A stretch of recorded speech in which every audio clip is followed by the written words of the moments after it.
Les acteurs du secteur du ciment se sont accordés sur le prix.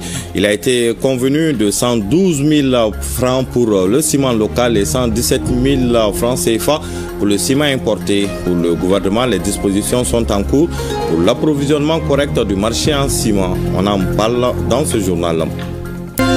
Le ministre en charge de la Santé, colonel Hassan Badialo Touré, a été élu première vice-présidente du comité régional de l'OMS pour l'Afrique.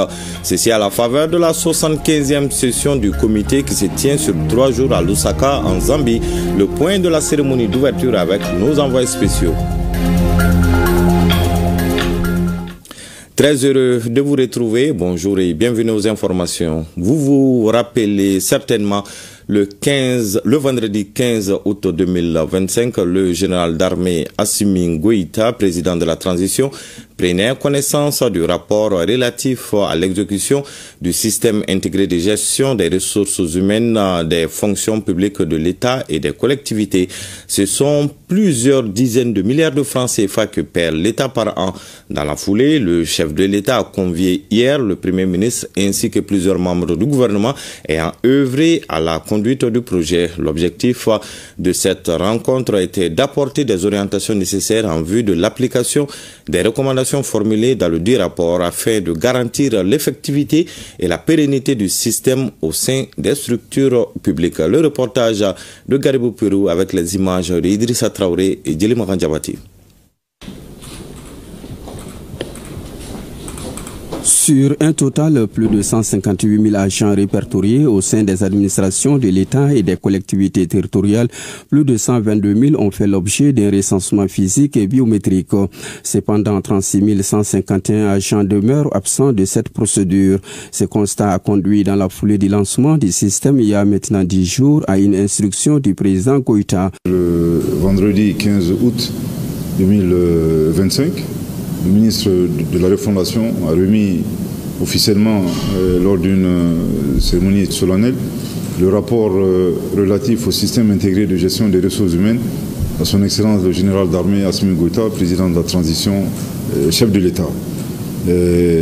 Lors de la même cérémonie, le chef de l'État a procédé au lancement officiel du SIGRH. Il y a des recommandations qui ont été émises concernant la mise en œuvre de ce système très performant. Système qui a été mis en place à la demande du peuple malien lors des assises nationales de la refondation. Je crois que le souci principal de la population malienne, c'était de gérer de manière optimale les effectifs de la fonction publique de l'État et de la fonction publique des collectivités territoriales. Donc 10 jours après, en nous conviant à cette réunion, on comprend aisément le souci et surtout l'abnégation du chef de l'État à mettre en œuvre ces différentes recommandations. Nous avons pris bonne note des instructions qu'il nous a données et s'il plaît à Dieu, dans les jours à venir, je pense que ces recommandations vont être mises en œuvre, en tout cas une bonne partie de ces recommandations vont être mises en œuvre essentiellement pour gérer l'épineuse question des 36 000 fonctionnaires fictifs pour le moment recensés. Ces 36 000 fictifs ont 3 mois pour régulariser leur situation, et dont l'incidence financière annuelle s'élève à plus de 48 milliards de francs CFA. Il est à noter que plusieurs défaillances ont été observées dans le dispositif. L'absence d'informations fiables concernant les effectifs, la mise à jour insuffisante des fichiers, le manque d'interconnexion et l'absence de mécanismes unifiés pour la gestion des rémunérations. Face à ces dysfonctionnements, une période de grâce de 3 mois a été octroyée afin de régulariser la situation des agents concernés avant qu'aucune sanction ne soit appliquée. L'objectif a été clairement annoncé depuis le 15 août 2025, c'est la suspension des salaires de ces 36 000 fonctionnaires fictifs. Mais avant même ce délai de 3 mois, nous avons laissé aujourd'hui d'autres instructions allant dans le même sens. Nous n'allons pas attendre la suspension, mais il y a d'autres mesures qui vont être prises. Mais dans les jours à venir, vous serez édifiés de manière avec beaucoup plus de précision par les ministres sectoriels concernés par ces mesures. Les systèmes intégrés de gestion des ressources humaines des fonctions publiques de l'État et des collectivités territoriales reposent sur un recensement minutieux via des fiches individuelles et un enrôlement biométrique à l'échelle nationale et missions diplomatiques avec pour objectif d'assurer une gestion cohérente des effectifs. L'ensemble des données ainsi collectées est intégré dans un logiciel hébergé au Mali, financé sur fonds nationaux, garantissant ainsi la modernisation de notre administration publique. Le ministre de la Justice et des Droits de l'Homme était l'invité du 20h d'hier soir. Mahmoud Kassogé était porteur d'un communiqué du président en exercice de la Confédération des États du Sahel. Suivons la lecture de ce communiqué. J'ai l'honneur de donner lecture d'un communiqué de presse des ministres chargés de la Justice et des Droits de l'Homme de la Confédération des États du Sahel, AES.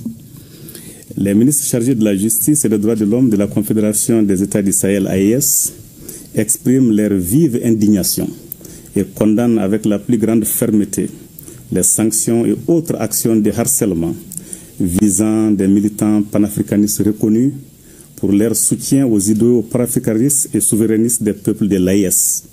Parmi celles-ci figurent notamment les sanctions décidées par l'Union européenne le 26 juin 2025 à l'encontre de Mme Nathalie Yamb, incluant l'interdiction d'entrée et de transit dans l'Union européenne, le gel des avoirs ainsi que l'interdiction de survol des espaces aériens européens.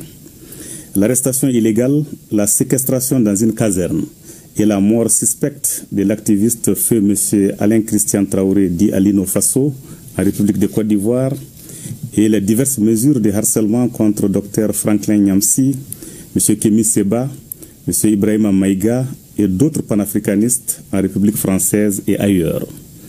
Ces actes illégaux et inhumains constituent une atteinte grave aux libertés fondamentales et aux droits inaliénables et imprescriptibles de la personne humaine, en l'occurrence la liberté d'opinion, la liberté d'expression, le droit à la vie et le droit à l'intégrité physique. Ils violent de surcroît les principes même de la Déclaration universelle des droits de l'homme, de la Charte africaine des droits de l'homme et des peuples et de la Charte des droits fondamentaux de l'Union européenne. Ces sanctions, présentées sous le prétexte fallacieux de la lutte contre une prétendue influence extérieure, et ces actes ignobles ne sont en réalité qu'une tentative de museler les voix africaines qui revendiquent la fin du néocolonialisme et la construction d'un ordre international plus juste et équitable. En conséquence, 1. Tout en présentant leurs condoléances émues à la famille et aux proches de feu M. Alain Christian Traoré dit Alino Faso, ainsi qu'à tous ceux qui partagent son combat, les ministres de la Justice et des Droits de l'Homme de la Confédération des États du Sahel exigent des autorités ivoiriennes une enquête transparente et diligente pour faire toute la lumière sur les circonstances très troubles de sa mort tragique, afin que les auteurs, co-auteurs et complices de sa disparition répondent de leurs actes. 2. Ils expriment leur entière solidarité avec Mme Nathalie Yamb, Dr Franklin Nyamsi, M. Kémy Seba, M. Ibrahima Maïga et tous les panafricanistes persécutés, dont le courage et l'engagement incarnent la volonté des peuples africains de recouvrer pleinement leur souveraineté. En outre, il demande aux autorités françaises de respecter les valeurs et principes qu'elles ne cessent d'instrumentaliser pour déstabiliser l'AES. 3. Les ministres chargés de la Justice et des Droits de l'Homme de la Confédération AES condamnent les décisions arbitraires de l'Union européenne et les actes ignobles ayant coûté la vie à feu M. Alain Christian Traoré dit Alino Faso, décisions et actes contraires aux principes du droit international et aux valeurs universelles qu'il proclame. Les ministres chargés de la Justice et des Droits de l'Homme de la Confédération AES réaffirment leur soutien indéfectible à tous les militants panafricanistes qui, en Afrique et dans la diaspora, se battent pour l'émancipation totale du continent. Les ministres chargés de la Justice et des Droits de l'Homme de la Confédération AES appellent les organisations et les peuples africains à renforcer leur unité et leur solidarité face aux tentatives extérieures d'intimidation et de répression. Les ministres chargés de la Justice et des Droits de l'Homme de la Confédération des États du Sahel AES rappellent enfin que les tentatives d'intimidation et de répression extérieure ne feront que renforcer la détermination des peuples africains à bâtir une Afrique souveraine, unie et respectée dans le concert des nations. Fait à Bamako le 25 août 2025 pour les ministres chargés de la justice et des droits de l'homme de la Confédération des États du Sahel AES, Mamoudou Kassogué, ministre de la Justice et des droits de l'homme, garde des Sceaux de la République du Mali. Je vous remercie. Voilà, c'était la teneur du communiqué des ministres en charge de la justice et des droits de l'homme de la Confédération des États du Sahel, AES. Et cette bonne nouvelle pour les particuliers ou entreprises en chantier, le prix du ciment est fixe. Le gouvernement et les acteurs du secteur ont trouvé un accord. Le ciment local sera désormais à 112 000 francs CFA et celui importé à 117 000 francs CFA. Le gouvernement assure également que les dispositions sont en cours pour l'approvisionnement correct du marché. L'imprécision avec Youssouf Djakiti.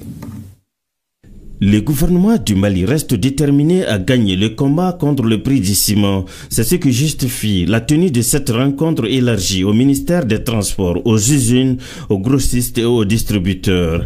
L'objectif recherché par les autorités, c'est d'harmoniser le prix du ciment sur toute l'étendue du territoire national. Et les conclusions à l'issue de la rencontre rassurent. Ce qui a été quand même convenu, c'est que le prix qui a été fixé depuis le mois dernier, et ces prix doivent être reconduits. Ces prix, c'est 112 000 francs pour le ciment local et 117 000 francs pour le ciment importé au niveau des quincailleries. Et sinon, le prix de revient au niveau des quincailleries, c'est des grossistes, c'est-à-dire les quincailleries doivent prendre à quel prix? Ça, c'est 108 000 francs pour le ciment local et 114 000 francs ou moins que ça pour le ciment importé. Voilà, donc nous exhortons tous nos collègues, nos compatriotes, nos adhérents à respecter ces prix. L'un des points clés au centre des échanges, c'est celui relatif à la question des transports. Aujourd'hui, à entendre les différents intervenants, les choses sont rentrées dans l'ordre et nous avons les représentants des transporteurs, les représentants qui étaient là et des discussions vont être menées. Comment accompagner ces transporteurs même à faire face aux besoins. À la date d'aujourd'hui, les dispositions sont en cours au niveau de la Direction générale des routes avec le ministère de la Défense et des anciens combattants pour pouvoir sécuriser ces travaux et que ces travaux puissent être exécutés dans un bref délai afin que la route soit carrossable. Et ensuite avec les transporteurs, après les engrais, après les riz, et ils vont faire face cette fois-ci à l'acheminement du ciment. Le ministre de l'Industrie et du Commerce se dit particulièrement honoré par les résultats obtenus à l'issue de la rencontre. À l'issue de la réunion d'aujourd'hui, on peut vraiment féliciter l'ensemble des acteurs de la filière ciment, leur présenter les remerciements et la reconnaissance du gouvernement et pour les efforts qui ont été faits et pour la stabilisation des prix du ciment sur le marché et sur l'ensemble du territoire national. Et in fine, nous avons convenu donc de reconduire aussi les prix que nous avions arrêtés le 21 juillet 2025, à savoir le prix carreau à 100 000 francs la tonne, le prix distributeur à 108 000 francs la tonne et le prix aux consommateurs à 112 000 francs la tonne. Et nous avons convenu, in fine aussi, de se rencontrer le 25 octobre 2025 pour une troisième évaluation de l'évolution des prix du ciment sur le marché afin de nous assurer que ces prix sont respectés à la satisfaction des populations maliennes, parce que c'est au bénéfice des populations que nous déployons tous ces efforts-là. Tous sont unanimes qu'il faut cette conjugaison des efforts en vue de relever collectivement les défis qui se posent au pays, mais particulièrement au secteur du ciment vital pour l'économie nationale. Le ministre en charge de la Santé, colonel Hassan Badialo Touré, a été élu première vice-présidente du comité régional de l'OMS pour l'Afrique. Ceci à la faveur de la 75e session du comité qui se tient sur 3 jours à Lusaka, en Zambie.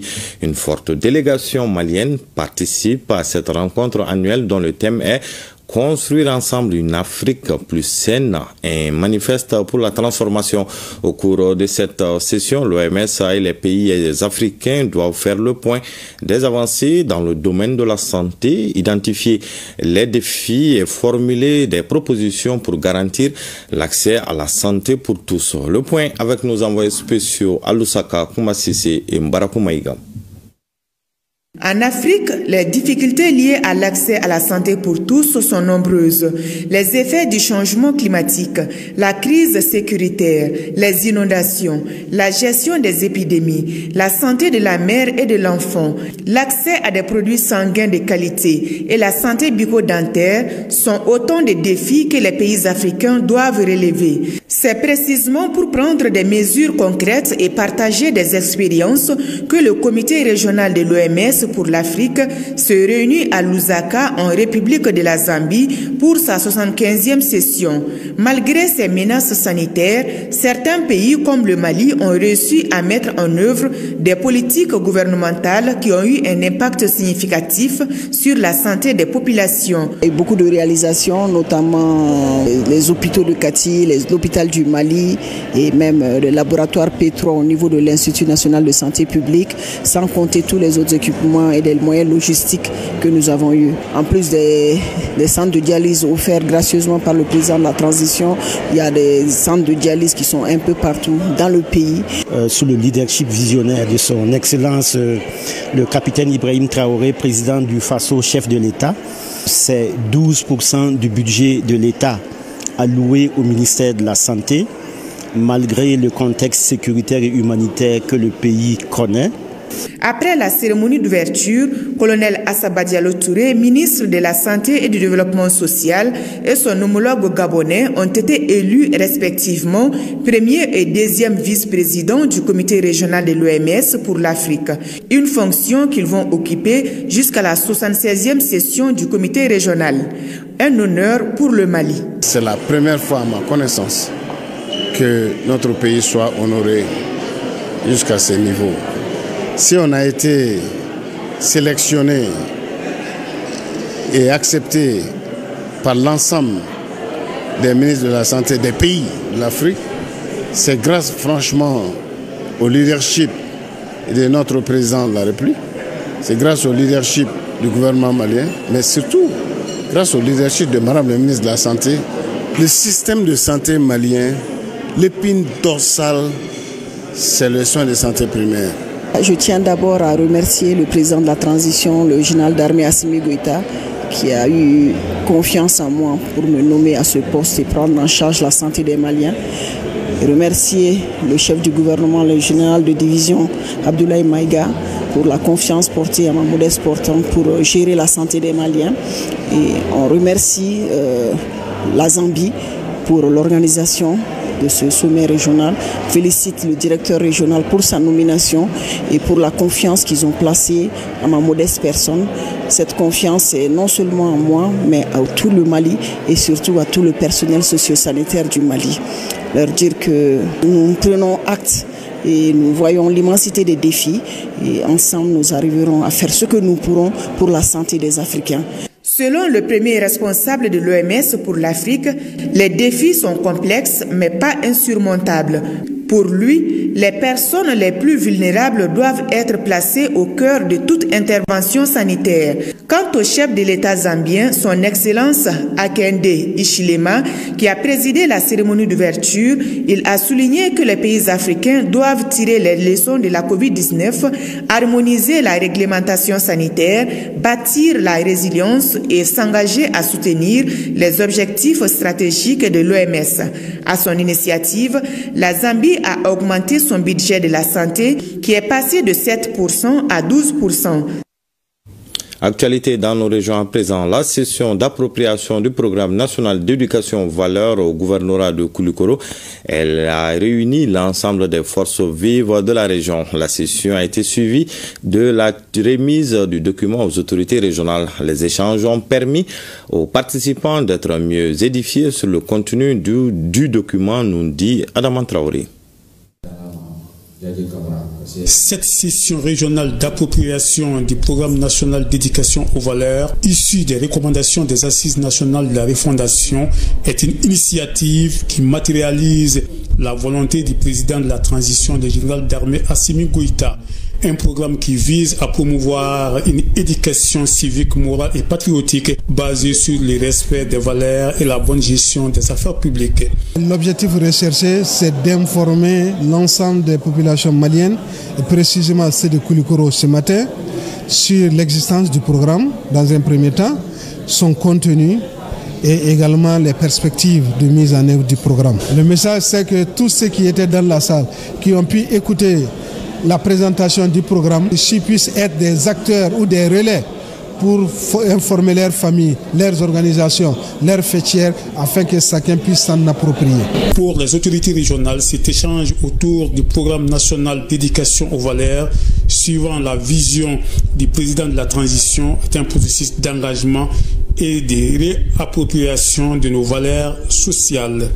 Je suis persuadé que vous trouverez tous d'un bénéfice certain de cette session d'appropriation du programme national d'éducation aux valeurs qui a pour vocation d'outiller le citoyen malien tout au long de sa vie, du foyer familial au cadre communautaire, jusqu'à l'État et dans la vie active, en l'éduquant au respect des valeurs socio-culturelles et à la bonne gestion des affaires publiques. L'exposé nous a montré que nous devons justement veiller sur l'éducation de l'enfant, jusque, en tout cas, à faire inclure les valeurs fondamentales pour que justement l'enfant puisse grandir avec et pouvoir vraiment être un très bon citoyen.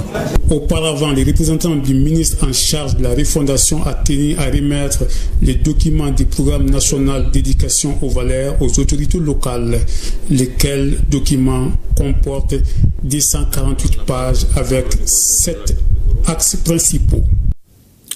La coordination des chefs de village, quartier, fraction de la région de Ségou a organisé ce dimanche une assemblée générale de restitution des informations sur l'adoption du projet de la Charte nationale pour la paix et la réconciliation nationale par le Conseil national de transition. Les détails de cette assemblée avec Abdourahmane Singare et Bakari Traoré. Cette assemblée générale organisée par la coordination des chefs de village, fractions et quartiers de la région de Ségou consiste à partager avec les participants le contenu de la charte pour la paix et la réconciliation nationale. Cela après l'approbation de la dite charte par le Conseil national de transition CNT, un document qui exprime la volonté commune des Maliens, notamment la restauration de la paix, le renforcement de la sécurité et la cohésion sociale. Nous sommes les représentants de l'administration. Nous sommes partis à Bamako pour la rencontre nationale. C'était l'atelier qui a été organisé par le ministre de la Réconciliation, juste comment la paix peut venir au Mali. Cette rencontre permettra d'éclairer davantage les légitimités traditionnelles sur le contenu de la charte, mais aussi pour mieux informer et sensibiliser les populations de leurs localités respectives. Nous sommes là aujourd'hui pour la paix et la réconciliation du Mali. Donnons-nous la main pour la stabilité et la cohésion sociale. À notre retour, nous ferons la restitution à nos populations. Tous les invités seront notre représentant relais au niveau des communes, au niveau des villages ou fractions pour donner les explications qu'on a décidées ici. L'intonation de l'hymne national de l'AES a été exécutée avant le début de la rencontre. Les épreuves du brevet de technicien 1 et 2 en filière agro-pastorale ont démarré hier sur l'ensemble du territoire. À Caille, le top départ a été donné au lycée Dougoukoulou Kounaré par le gouverneur de la région en présence des autorités administratives et éducatives de la région. Brimandao était également présent, suivant son compte-rendu. Ce sont 243 candidats répartis dans 9 salles qui ont débuté ce lundi 25 août 2025 les épreuves de l'examen du brevet de technicien 1 et du brevet de technicien 2 en filière agro-pastorale au centre du lycée Dougoukoulou Kounaré. La première enveloppe contenant les sujets a été ouverte par le chef de l'exécutif régional, général de brigade Moussa Soumaré, en présence des autorités éducatives et des candidats. Il s'agit que les conditions sont réunies depuis quelques jours maintenant. Nous avons fait les préparatifs des salles par quelques absents quand même, pratiquement la majorité des candidats ou la plupart des candidats sont présents dans la salle. J'ai fait BT1 agropastoral. L'agropastoral, ça nous permet quand même de lutter contre le chômage, c'est-à-dire la création d'emplois pour les jeunes. Et d'abord, nous aussi, on a l'amour de ces métiers, donc on veut les faire et on va les faire aussi. Le gouverneur de la région a profité de l'occasion pour rappeler l'importance de l'agriculture, de l'élevage et de la pêche dans la région de Caille avant de prodiguer quelques conseils aux candidats. Cette filière agro-pastorale a une importance particulière pour le pays parce que, surtout pour la région de Caille qui est une région agro-pastorale par excellence. Donc nous ayons de très bons techniciens dans ce domaine est vraiment important pour le développement, et pour l'autosuffisance alimentaire et pour bien d'autres. Donc c'est pourquoi nous tenons beaucoup à donner une solennité à ces épreuves-là et aussi montrer aux jeunes que c'est une filière qui compte beaucoup pour les autorités. Ces candidats, dont 18 en BT2 et 225 en BT1, sont venus de Caille, Baflabé et Manantali. Mousso Ara, c'est l'intitulé de l'exposition qui vient d'ouvrir ses portes à la Galerie Médina. Elle met en lumière une quarantaine d'œuvres confectionnées par des femmes et des enfants issus de divers horizons. Une initiative de l'ancienne ministre de l'Enseignement supérieur et de la Recherche scientifique, Assetou Founé Samake Migan. Elle vise à encourager la création féminine et surtout à accompagner ces femmes à vaincre certains stress. Mariam Koulibaly. Loin d'être des artistes, encore moins des apprenantes dans l'art plastique, ces femmes réunies autour de l'exposition Mousso Art expriment leur talent dans plusieurs techniques d'art visuel. La dynamique engagée est de mettre l'art féminin au service du bien-être et de la paix. Les femmes d'un certain âge ont accumulé beaucoup d'expérience et ont une vie intérieure très dense. Mais elles n'ont pas la possibilité d'exprimer cela dans la création, dans la créativité. Donc on s'est dit, avec les différentes expériences qu'on a accumulées, que la production artistique, particulièrement l'art plastique, peut aider à faire sortir les impressions, les expériences, qu'elles ne soient pas là seulement à ruminer des idées.